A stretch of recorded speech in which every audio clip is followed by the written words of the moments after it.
आपके पास टाइम है, आप कुछ नहीं कर रहे हो तो आप घर में आराम से रह सकते हो। ऐसा मैं स्टूडेंट हो तो मैं अब घर में ही रहना, मुझे पढ़ना है तो घर में ही रह के पढ़ना है। जो गांव में रहते हैं या फिर जहाँ पर जिनके घर में एसी नहीं है, तो वो यदि अपना हेयर ट्रांसप्लांट करवाते हैं जून में, जुलाई में, गर्मियों के मौसम में, तो क्या उनको एसी की ज़रूरत है आपके अनुसार? शुरू में जब बाल झड़ रहे थे तो मैंने बालों पे मतलब केयर ही नहीं किया बाल पे। एक्चुअली मुझे लग रहा था यार ठीक है पढ़ाई पे ध्यान देते हैं, ये सब पे क्या बकवास बात है। तो ये कि आपको हेयर लॉस कब से हो रहा था?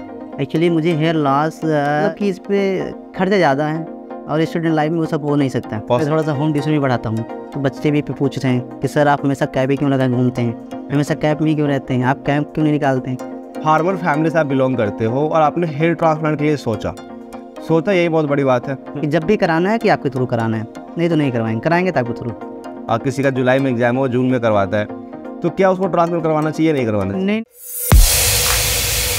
नमस्ते to all of you guys, मेरा नाम सोनू कुमार मिश्रा एंड आप देख रहे हैं मेरा YouTube channel. As you know कि आज हमारे साथ हैं सुशील भैया जो अयोध्या के रहने वाले हैं और इन्होंने अपना हेयर ट्रांसप्लांट करवाया हुआ है। इनके हेयर ट्रांसप्लांट को अप्रॉक्स 6 डेज कंप्लीट हो चुका है और आज ये इनका 7वां दिन है। 7 दिनों के बाद इनकी क्या कैसी कंडीशन है, इनका हेयर ट्रांसप्लांट किस तरीके से किया गया था। दूसरी चीज़ ये एक स्टूडेंट है और कॉम्पिटिटिव एग्जाम की तैयारी कर रहे हैं तो इनको पढ़ने में कोई समस्या तो नहीं हो रही। साथ ही साथ एक दिन से लेकर आज के 7वें दिन तक इनको क्या क्या परेशानी आई है, कितने का पेन हुआ है, इन सब के ऊपर डिटेल में बात करेंगे। लेकिन उससे पहले चैनल पे आप फर्स्ट टाइम उन चैनल को सब्सक्राइब जरूर करना क्योंकि आपका एक सब्सक्रिप्शन मुझे काफ़ी ज़्यादा मोटिवेट करता है और नए नए वीडियोज़ बनाने के लिए। सुशील भैया बहुत बहुत स्वागत है आपका मेरे तरफ से, मेरे दर्शकों की तरफ से। Thank you. सबसे जो पहला सवाल यही है कि आज 7वां दिन है आपके हेयर ट्रांसप्लांट का। इन 7 दिनों में कैसा क्या फील हुआ है, पेन कैसा हुआ है या नहीं हुआ है, और किस तरीके से चीज़ों को आपने जो है मैनेज किया है?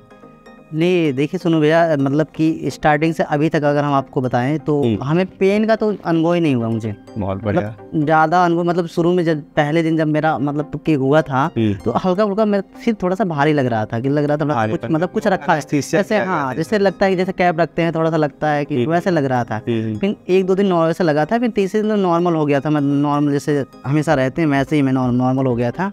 और फिर अपने चौथे दिन से मैंने अपनी पढ़ाई भी स्टार्ट कर रखी थी और मेरी पढ़ाई भी चल रही थी। और अब भी तो मैं एकदम बहुत मतलब हमें लग ही नहीं रहा कि हमारा हेयर प्लांटिंग हुआ है, सब बढ़िया चल रहा है एकदम मस्त यार। अभी मतलब कोई अब देखो, इन्होंने कहा कि 1-2 दिन तक इनको लग रहा था कि भारीपन, उसके पीछे रीज़न ये है कि हेयर ट्रांसप्लांट के दौरान आपको दिया जाता है एनेस्थीसिया लोकल वाले। अब एनेस्थीसिया की वजह से आपका जो हेड है वो हो जाता है नम, बट वो नमनेस जो है वो जल्दी ख़त्म नहीं होता क्योंकि हेयर ट्रांसप्लांट के दौरान जो लोकल एनेस्थीसिया आपको दिया जाता है वो थोड़ा सा ये कह लो कि लंबे टाइम वाला होता है। तो दैट्स वाई जो है भारीपन फील हो रहा था। अब बहुत से लोगों में डाउट होता है कि यार हेयर ट्रांसप्लांट के बाद हमें रेस्ट करना पड़ेगा या सोए अपनी ज़िंदगी काटनी पड़ेगी 4-5 दिन 6 दिन।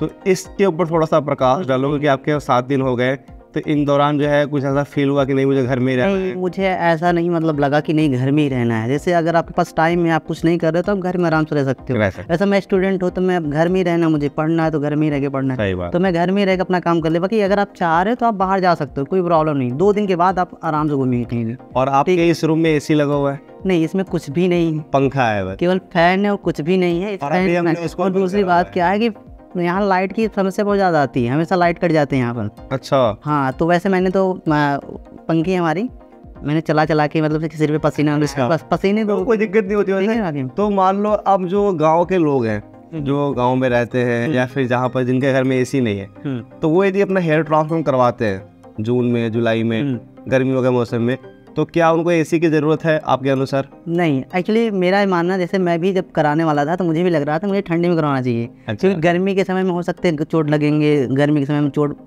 में मतलब हील होने में भी टाइम लगता है और पसीने निकलेंगे, बहुत समस्या आएगी। लेकिन ऐसा कुछ भी नहीं है, गर्मी हो ठंडे हो जब भी मन गए तब करवाइए आप। तो बहुत अभी तो सबसे ज़्यादा पसीना मुझे आ रही है क्योंकि मैंने फैन बंद करा हुआ है और जो है आवाज़ जो है उसकी फ़ैन की जब आवाज़ आएगी तब वो आवाज़ क्लियर समझ में नहीं आती, लेकिन कोई बात नहीं, थोड़ा बहुत पसीना हम सहन कर लेंगे। अच्छा, अब जो है जब आपका हेयर ट्रांसप्लांट हो रहा था तो ट्रांसप्लांटेशन से पहले की बात करें कि इनकी जो कंडीशन थी वो कंडीशन थी अप्रॉक्स 7 ग्रेड का बार्डनेस, ठीक है? yes. अब 7 ग्रेड के बार्डनेस के साथ आपकी जो ज़िंदगी थी, पहली बात तो ये कि आपको हेयर लॉस कब से हो रहा था? एक्चुअली मुझे हेयर लॉस मेरे ख्याल से स्टार्टिंग तो हो गई 2013 से हो गया था। 2013 मतलब 10 साल से। हाँ, लेकिन सिलो सिलो करते करते लगभग 2017 के बाद थोड़ा ज़्यादा हो गए थे। 17, 18, 19, 20 तक बहुत ज़्यादा हो गए थे। अभी 23 तक आते थे, आपने देखा ही क्या कंडीशन हो गई थी, एकदम कंडीशन खत्म हो गए थे। ठीक है, तो जब आपका हेयर लॉस हो रहा था उस टाइम पर माइंडसेट कैसे, जैसे मान लो आपने नोटिस किया कि आपका हेयर लॉस हो रहा है, हाँ, नहीं जैसे धीरे धीरे झड़ने लग गए, तो उस टाइम पर माइंडसेट कैसे कैसे क्या बदलता है? एक्चुअली क्या था कि शुरू में जब बाल झड़ रहे थे तो मैंने बालों पे मतलब केयर ही नहीं किया बाल पे। एक्चुअली मुझे लग रहा था यार ठीक है, पढ़ाई पे ध्यान देते हैं, ये सब पे क्या बकवास बात है। एक्चुअली मतलब इंटर में थे हम 2013 में, तभी से अपना हम शुरू मतलब चल रहा था सिस्टम हमारा, तो हमने ज़्यादा बालों पे ध्यान नहीं दिया। तो बालों पे जाकर मतलब लगभग 2021 के बाद ही मैंने ध्यान दिया बालों पर प्रॉपर। उसके पहले मैंने ध्यान ही नहीं दिया था बालों पर कि हाँ बाल भी कुछ होते हैं, मतलब ज़्यादा मैंने ध्यान नहीं दिया थी चीज़ों पर। ठीक है, तो इसलिए ध्यान नहीं देने का मतलब कि इस पर खर्चे ज़्यादा हैं और स्टूडेंट लाइफ में वो सब हो नहीं सकता, पॉसिबल नहीं। ठीक है, पॉसिबल ही नहीं है। अगर आप स्टूडेंट है तो भाई अभी सब कुछ इतनी महंगी महंगी दवाइयाँ आती हैं, मतलब क्या क्या बहुत महंगी महंगी चीज़ होती है, तो आप सर्वाइव नहीं एज स्टूडेंट लाइफ आपको 800 रुपये, 900 रुपये, 1000 रुपये भी खर्च कर पाना बहुत महंगा, बहुत मुश्किल है, वो बहुत ज़्यादा एक्सपेंसिव हो जाता है। तो अब हेयर लॉस हो रहा था, उसके साथ लाइक दोस्तों के विचार, सोसाइटी के जो लोग हैं उनके कुछ कमेंट्स, ये सब सुनने को मिलता था। मैंने बहुत सुनने को मिलता था भाई। जैसे क्या होता है, बहुत सुनने को मिलता था कि भैया जैसे मैं हमेशा कैप लगा के रखा हूँ, तो जैसे अभी मैं थोड़ा सा होम ट्यूशन भी पढ़ाता हूँ, तो बच्चे भी पूछ रहे हैं कि सर आप हमेशा कैप ही क्यों लगा घूमते हैं, हमेशा कैप में ही क्यों रहते हैं, आप कैप क्यों नहीं निकालते हैं। मुझे भी सर हमारी कैप निकाल दें भाई, तो थोड़ा सा बाल यानी मेरा भी निकालने का मन नहीं कर रहा है। जैसे हमेशा लगाए हैं, गर्मी भी हो रही तब भी लगाए हैं, ठंडी है तब भी कैप लगाए हैं, तो थोड़ा सा अजीब बुरा मतलब फील हो रहा था हमको। और लोग कमेंट भी, तो आपको पता है समाज में लोग कमेंट मारते रहते, भाई आप इतने कम एज में आपके बाल जले गए हैं। अच्छा, अभी एज कितनी है आपकी? अभी मेरी 27 है। 27 है ना, अभी कंप्लीट भी नहीं हुई। और पहले इनकी कंडीशन कैसी लग रही थी और उसके अकॉर्डिंग का एज कैसा था, आपको कमेंट करके बताना है। अब 27 की एज में आपको खुद में कितने वाला फील होता था? अभी तो बहुत अच्छी फीलिंग आ रही है, बहुत मज़ा लग रहा है। नहीं, जब बार्डलेस था तब नहीं, तब बहुत अजीब फीलिंग आ रही थी, लग रहा था जैसे लगभग वैसे तो मैं महसूस तो कर, हमको पता है भाई मेरी एज क्या है, लेकिन लोग देखते तो वो बोलते भाई अब 30+ हो, 35 के करीब जा रहे हो आप। 35 के करीब जा रहे हैं, तो थोड़ी बातें सब हो गई, बाल बच्चे सब हो गए। अरे ऐसा हुआ नहीं है अभी तो इसको नहीं पता है, वो तो बोलते भाई आपकी शादी होती हो गई कि नहीं, और अगर गलती से निकल भाई अभी नहीं हुआ है, तो उनको लग जाता है भाई अरे यार क्या बाल चले गए, थोड़ा सा समस्या आने वाली, काम चलेगा। अच्छा चलो बाल तो चले गए, ठीक है, मिडिल क्लास फैमिली से बिलोंग करते हो, मिडिल क्लास भी नहीं है कह सकते हो कि भाई गांव में रहते हैं, हालांकि शहर में रहकर पढ़ाई कर रहे हैं, बट फादर जो है आपके किसानी कर रहते हैं, है ना, मतलब किसान है और खेती बाड़ी करते हैं। लाइक एक एज अ फार्मर फैमिली से आप बिलोंग करते हो और आपने हेयर ट्रांसप्लांट के लिए सोचा, यही बहुत बड़ी बात है, ठीक है। एज अ स्टूडेंट आप जो है अपनी लाइफ व्यतीत कर रहे हो। अब हेयर ट्रांसप्लांट के दौरान मतलब हेयर ट्रांसप्लांट को लेकर जब आपके मन में डाउट थे, जो कंसर्न था, जिस चीज़ को लेकर आप चिंतित थे कि लाइक पहली बात तो हेयर ट्रांसप्लांट करवाओ या ना करवाओ तो कहाँ से करवाओ, इन सारों क्वेश्चंस का आंसर आपने कहाँ से कलेक्ट किया और इनको कैसे मैनेज किया? हाँ, एक्चुअली अभी आज का ज़माना जो है सोशल मीडिया का भी है, और यूट्यूब हो गया, गूगल हो गया, मतलब हर जगह मतलब आपको इसके बारे में कहीं ना कहीं इन्फॉर्मेशन मिल जाता है। सही बात। लेकिन एक्चुअली कि कहाँ से सही जानकारी कहाँ से मिले अथेंटिक, जिस पे मतलब आपको लगे कि हाँ जो जानकारी सही है, तो एक्चुअली मैं ज़्यादा करके यूट्यूब पर फॉलो करता था, और वहाँ पर भी आकर के मैंने आपको लगभग 2-2.5 साल से मैं आपको फॉलो 2 साल से लगभग मैं आपको फॉलो कर रहा हूँ। तो मैंने आपका सारी वीडियो देखा, तो मुझे कहीं ना कहीं आप में मुझे ट्रस्ट आ रहा था, बिलीव था कि हाँ नहीं कि जो बता रहे हैं भैया, जो बात कर रहे हैं मतलब सही है, क्योंकि आपका रिजल्ट भी मैंने देखा था शुरू से और यहाँ तक। एक्चुअली आप कहीं एक बार गए थे, कहीं पार्क में या कहीं बैठे थे, उसमें आपके सिर पे बाल नहीं थे, तो मैंने वो भी देखा था, तो मुझे बड़ा अजीब सा लगा था कि वो बहुत पहले की बात है। तो वही, तो मैंने सारी जो भी जानकारी कलेक्ट किया था यूट्यूब से किया था, और ज़्यादा करके आपसे मुझे जानकारी मिली। वैसे आप मुझे ट्रस्ट था, और मैंने क्लिनिक को लेकर अगर बात करें क्लिनिक को, तो मैंने आज तक क्लिनिक ढूंढा ही नहीं कि मुझे कहाँ किस पे कराना चाहिए, कहाँ नहीं कराना चाहिए, कौन सी क्लिनिक कैसी है कैसे, कुछ भी नहीं। मैंने सीधा आपके पास कॉल किया कि सुनो भैया मुझे कराना है, और आपने मुझे सीधा क्लिनिक का नाम बताया, मैंने विजिट किया और सीधा मैं करा दिया। हाँ, मैंने क्लिनिक के देखा भी नहीं भाई कैसा क्लिनिक क्या कहाँ नहीं क्या, मैं आया बस मिला आपसे, क्लिनिक पे एक बार विजिट किया, जैसा मैंने बोला वैसा आपने कर लिया। हाँ सीधा, क्योंकि मुझे यहाँ पे पूरा ट्रस्ट था, पूरा विश्वास था कि नहीं जो भी कराएंगे, हमें पहले मैंने बना भी रखा था, माइंडसेट हमारा बन चुका था बहुत पहले से कि जब भी कराना है कि आपके थ्रू कराना है, नहीं तो नहीं करवाएंगे, कराएंगे तो आपके थ्रू, इसलिए मैंने जब फ़ोन भी किया था आपको, मैंने कहा था जब आप रहेंगे तभी करवाएंगे, नहीं तो नहीं करवाएंगे। चलो ये जो है इनका ट्रांसप्लांटेशन तो कंप्लीट हो गया है। अब जब बीच की बात हम थोड़ा सा स्किप करते करेंगे। अब ट्रांसप्लांटेशन के बाद आपका ट्रांसप्लांट तो हो गया है, अब कैसा लग रहा है? लाइक आपने तो मुझ पर ट्रस्ट किया था, वो चीज़ें सही हुई साबित हुई है या नहीं? वो बहुत बढ़िया साबित हुआ, बहुत मज़ा आया एक्चुअली। क्लिनिक को लेकर मुझे जैसे लोग होते हैं ना, मैं देखा था यूट्यूब पे कि लोग पहले बोलते हैं क्लिनिक चूज करते हैं, ऐसे ऐसी बातों को ध्यान रखो, ये सब क्या क्या बातें बोलते रहते हैं। और क्लिनिक चूज करते हैं लोग बहुत देखते, बहुत लोग मतलब बहुत क्लिनिक पे जाते हैं, फिर भी उनका क्लियर नहीं हो पाता है। और मैं तो पहले क्लिनिक पे आया, सब कुछ क्लियर हमारा था।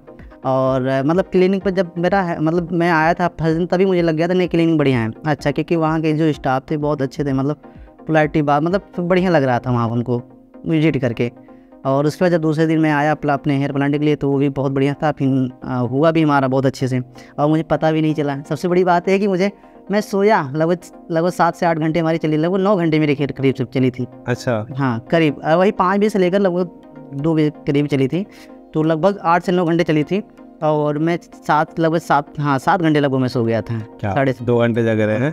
2 घंटे में जगह, बाकी सोया था। इतना मजा हो गया, उनको जगाना पड़ा, भैया उठो, हो गया आपका। इतना मजा आ रहा है, बहुत मजा आ रहा है। अच्छा, अब इनकी जो बार्डनेस ग्रेड थी, मैंने बता दिया था आपको 7 ग्रेड की बार्डनेस थी। इनको जो हेयर ट्रांसप्लांट, इनका जो ट्रांसप्लांटेशन हुआ है उसमें इनको लगे 5000 ग्राफ्ट। अब इनका पूरा का पूरा एरिया कवर कर पाना एक सेशन में उतना मुश्किल, मतलब एक पॉसिबल नहीं था और बहुत ज़्यादा मुश्किल टास्क था। दूसरी चीज़, एक सेशन में यदि हम पूरे एरिया को कवर करने जाते हैं तो वहाँ पर इनको लाइक कम से कम तो 5500 से लेकर 6000 ग्राफ्ट की रिक्वायरमेंट पड़ती। जब इनका रिजल्ट आता तो उतना अच्छा नहीं आता ग्राउंड में, फिर कहीं ना कहीं मन में जो है लाइक ऐसा होता है कि यार ठीक नहीं हुआ, मज़ा नहीं आया। अब जो इनका 5000 ग्राफ्ट लगाया गया है, फ्रंट में जो है इनका बहुत अच्छा डेंसिटी जो है दिया गया है इनको। दूसरी चीज़, मिडिल एरिया भी जो है इनका अच्छे से कवर किया गया है। क्राउन एरिया जहाँ तक इनके ग्राफ्ट लगे हैं वहाँ भी इनका अच्छे से कवर किया गया है, जिससे अब होगा क्या कि जो इनका रिजल्ट आएगा वो ओवरऑल बहुत अच्छा निखर के आएगा और इनको खुद में कॉन्फिडेंस प्रदान करेगा, जिससे कि मार्केट में, सोसाइटी में या फिर किसी भी जगह पर, चाहे वो पार्टी हो, कोई फंक्शन हो, वहाँ पर ये अच्छे से खुद को प्रेजेंट कर पाएंगे। अब जो इनका दूसरा जो सेशन होगा वो अप्रोक्स 6 मंथ बाद कंप्लीट होगा, लेकिन 6 मंथ तक की जो जर्नी है आपको इस चैनल के माध्यम से दिखाया जाएगा, तो चैनल को आप सब्सक्राइब जरूर कर लेना। जब ट्रांसप्लांटेशन आपका हो रहा था उस टाइम पर लाइक जो पहले से मन में डाउट था, डर था जो बैठा हुआ, वो खत्म हुआ था या डर लग ही रहा था? नहीं, एक्चुअली क्या, शुरू में मैंने आपसे जब शुरू में बात किया था कि भैया हमें, आपने कहा सीधा ये बुक करके आप करा लीजिए, आपने बोला था, तो फिर मुझे लगा था नहीं एक बार विजिट करना चाहिए, तो मैंने एक बार विजिट भी किया, लेकिन तब भी कहीं ना कहीं डर वो मन में रह ही जाता है कि नहीं यार क्या कैसे होगा। तो फिर मैं जब आया, जब यहाँ हमारा मतलब ट्रांसप्लांट होना शुरू होगा, तब धीरे धीरे मतलब तब खत्म हो जा करके चीज़ें वो रहता, जब तक आप मतलब ओटी में नहीं जाते उसके पहले तक आपका डर रहता, जैसे आप ओटी में जाते हैं सारा खत्म हो जाता है। ये अपनी मेरे मन की बात कह दी, ये हकीकत बात है। अब ट्रांसप्लांटेशन के दौरान कोई दर्द महसूस हो रहा था? दर्द हो रहा था, नहीं हो रहा? नहीं, एक्चुअली जब वो क्या करते हैं, जब आप सुइयां देते हैं तभी थोड़ा सा मतलब जैसे नॉर्मल सुई जब आपको लगती है तो दर्द थोड़ा सा होता है, चुभता है, बस वैसे ही होता है। वही जितने 5, 6, 7 जो सुइयां चुभाते हैं आपको उतना होगा। उसके बाद उसका टाइम कितना रहता है? टाइम लगभग आप मान लीजिए लगभग 7, 8 या 10 minute, maximum 10 minute, 10 minute maximum मेरे ख्याल। दोनों तरह का मिला? हाँ, दोनों तरफ मिला, वैसे 2-3 मिनट लगते हैं एक साइड का, मतलब मिला पूरे जर्नी में आपको 10 मिनट का थोड़ा सा पेन सहना पड़ेगा। उसके बाद फिर ठीक है नॉर्मल आप, क्योंकि आपको लोगों ने शीशा 2 बार दिया जाता है, 2 बार दिया जाता है, मिडल में, एक बार फ्रंट में, एक बार बैक पहले देते हैं, क्योंकि वहाँ से आपके मतलब गांठ निकालते हैं, तो सबसे पहले बैक में देते हैं, तो 2-3 मिनट वहाँ का लगेगा, फिर आगे का फिर आपको देंगे, तो मिला जुला के लगभग वही 7-8 मिनट, 10 मिनट, ठीक है। हाँ, तो फिर 10 मिनट के बाद फिर कहानी खत्म, आपको पता ही नहीं चलेगा, आप सोइए आराम से, आपका प्लांट हो जाएगा। अच्छा चलो, अब ट्रांसप्लांटेशन तो इनका कंप्लीट हो गया है, ग्राफ्टिंग इनकी हो गई है। अब इनका जो टेक्निक था वो था FUE, normal FUE technique, keep implanters इनका इम्प्लांटेशन किया गया था। अब बारी आती है जब फर्स्ट डे आप अपने रूम पर आए हो ट्रांसप्लांट के बाद, तो फर्स्ट डे तो आपको थोड़ा बहुत भारीपन वगैरह फील हुआ था। अब जो स्टूडेंट है, जो पढ़ने वाले स्टूडेंट है, जो चाहते हैं पढ़ना, उनको लाइक तैयारी करनी है, एग्जाम की तैयारी करनी है, उनका एग्जाम है, मतलब मान लो किसी का जुलाई में एग्जाम हो, जून में करवाता है, तो क्या उसको ट्रांसफर करवाना चाहिए, नहीं करवाना चाहिए? नहीं क्योंकि ये आप लाइक बहुत अच्छे से बता सकते एक्चुअली क्या है, मेरे ख्याल से करवा लेना चाहिए, कोई प्रॉब्लम नहीं है। हाँ, जब करवाते हैं 2 दिन का ब्रेक चाहिए थोड़ा सा। ब्रेक इसलिए कह रहे हैं, वो भी ब्रेक ना ले तो चलेगा, क्योंकि आप जब झुकते हो तो आपका सिर नीचे होता है, जिसकी वजह से आप में स्वेलिंग आ सकता है। बस प्रॉब्लम केवल स्वेलिंग की आएगी और कोई प्रॉब्लम नहीं होने वाली है। अगर आप चाहो तो कंटिन्यू कर सकते हो, दूसरे दिन से पहले, दूसरे दिन से कर सकते हो आप, लेकिन हाँ स्वेलिंग की प्रॉब्लम रहेगी। अगर आप 1-2 दिन थोड़ा सा रेस्ट ले लेते हैं तो उसके बाद आप करेंगे तो स्वेलिंग नहीं आएगी। स्वेलिंग नहीं आएगी, ठीक है। अब देखो 7वां दिन है और इनकी स्वेलिंग खत्म है। एक अच्छे क्लिनिक से करवाने का सबसे बड़ा फायदा एक्चुअली मेरे स्वेलिंग आया ही नहीं है। आया नहीं ना, सबसे अच्छी बात है। बताओ, स्वेलिंग आई ही नहीं, चेहरा पहले जैसा ही है। अब आपको कैसा फील हो रहा है? आप तो बहुत बढ़िया फील हो रहा है, मस्त लग रहा है। क्या लग रहा है, रिजल्ट कैसा आएगा? रिजल्ट तो बहुत अच्छा आएगा, मुझे लग रहा है। पक्का? बहुत पक्का। भाई एक थे ऋषभ भाई जो बहुत कॉन्फिडेंट में थे और उनका रिजल्ट डेफिनेटली बहुत अच्छा आया हुआ है। मेरा भी अभी आ भी रहा है और ये भी कॉन्फिडेंट है इनका भी अच्छा आएगा। बहुत अच्छा मेरा। आई होप सो कि आपको वीडियो पसंद आई। वीडियो को लाइक करके जाना और इनके लिए प्रे कर रहा है भगवान से कि इनका रिजल्ट बहुत अच्छा है। मिलते हैं फिर आपसे अगली वीडियो में, तब तक अपना ध्यान रखो, स्वस्थ रहो, सुरक्षित रहो। जय हिंद, वंदे मातरम।